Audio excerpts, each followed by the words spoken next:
Ben Williams here from Old Tin Cup Habitat Restoration Enhancement, and welcome back to the YouTube channel.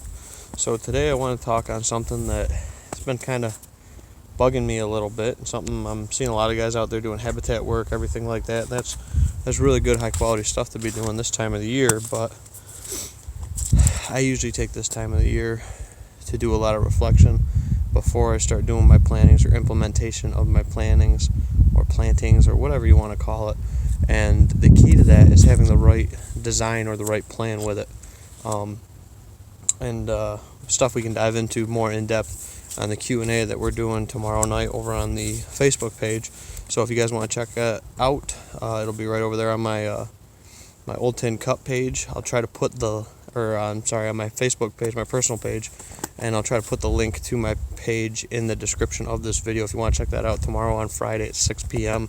We'll usually go about an hour, might even go 2, depending on how many people tune in and how the conversation gets going. But I wanted to give you guys a real quick down and dirty, something that literally just came across my email last night, and something I just got around to answering today. So we'll see what the response is back from the person that sent the question. But it just got me really thinking as I'm out here doing some game planning and scheming and that kind of stuff, taking a nice little walk on this Thursday after work. As you can see, I'm standing on one of our access roads here, and it was a pretty common thought 20 years ago, a decade ago, is just food plot. If you got open ground, plant it. And I have seen too on client pieces a lot of really nice field type habitats and different diversity blocks of cover basically getting leveled to put in a food source, or put a food source on an access trail or accessing through your food plot. And these things just aren't applicable for you. If you start to see your deer going nocturnal and that kind of thing, a lot of times it's based around hunting pressure or neighboring pressures, whatever it might be, or the fact that you're just not providing them with a good secure food source, good secure cover source. So that's why I like to design, and the way I hunt my pieces is I hunt them from the outside in. I don't go right up through the center of them, and it's definitely increased the success rate in the last 10 years for us. We used to plant all of our access trails and all of our access roads when we got it. Like I said, that was a very common thought about a decade ago. It's still a pretty common thought that if I got acreage or whatever, every couple thousand yards of logging road equals an acre of food plot.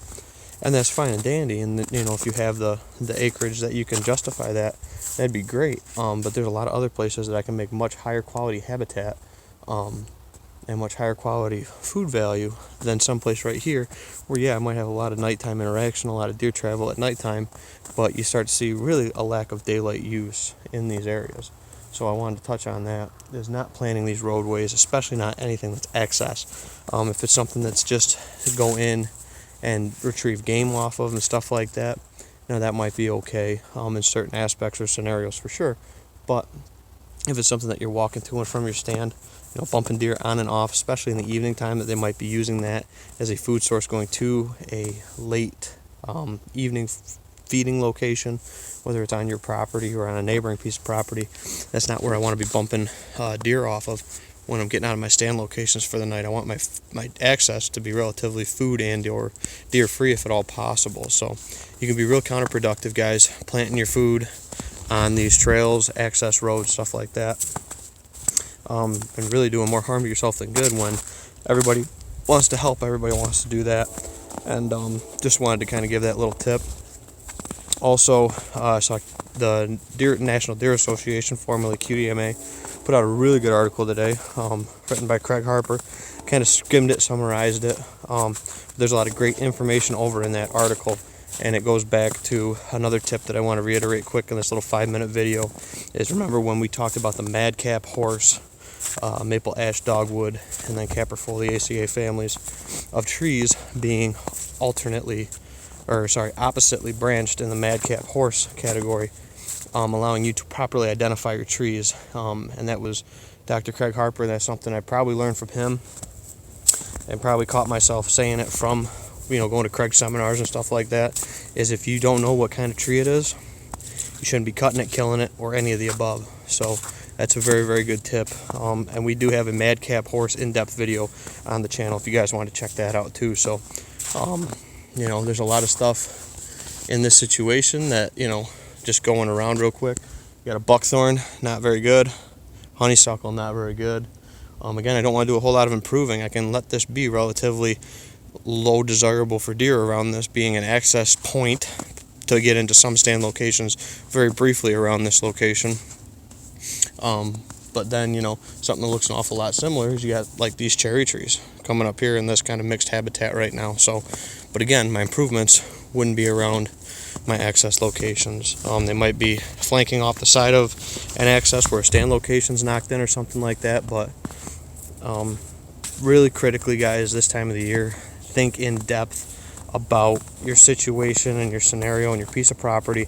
Reflect on how your hunting went this past year and make the proper improvements. Don't just do a food plot. Don't just do a hinge cut. Don't just go out there and just start doing these improvements all willy-nilly with no design and no goals in mind with it, or trying to achieve a certain thing. If you're just trying to do it to knock it off your checklist,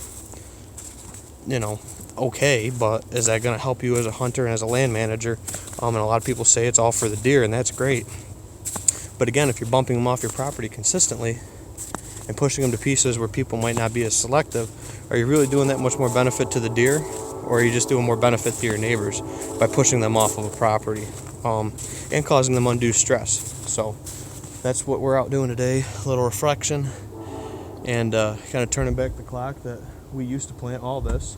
We used to plant probably 2,000 yards or better of access trails, and it severely hurt our hunting. And a lot of them aren't actually access trails to hunt anymore. They're just access trails to get in and out of and retrieve game off of and everything like that.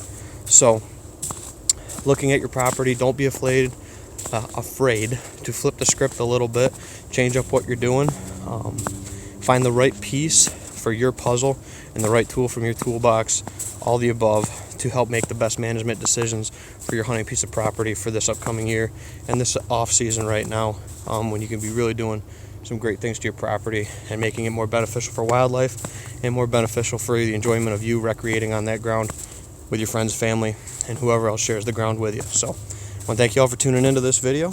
Again, don't forget about our live Q&A tomorrow night at 6 p.m. on my Facebook page. I'll put my link to my profile in the description down below. And I just seem to get better traffic on my personal page for videos, and this is all about the content. I'm not doing this to get rich. I'm not doing this to get famous. I'm not doing it for a living.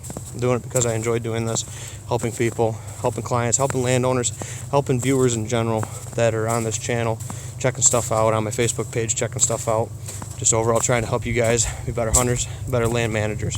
So there's a great balance that you can find between your habitat and your hunting, blending the two to make the best success you can for your property. So think critical before you cut, before you plant, and it'll help you be more successful in upcoming seasons. And like always, if you got any questions, let us know, or drop them in at the Q&A tomorrow night. And I'll catch you all next time here in the field. Take care, guys.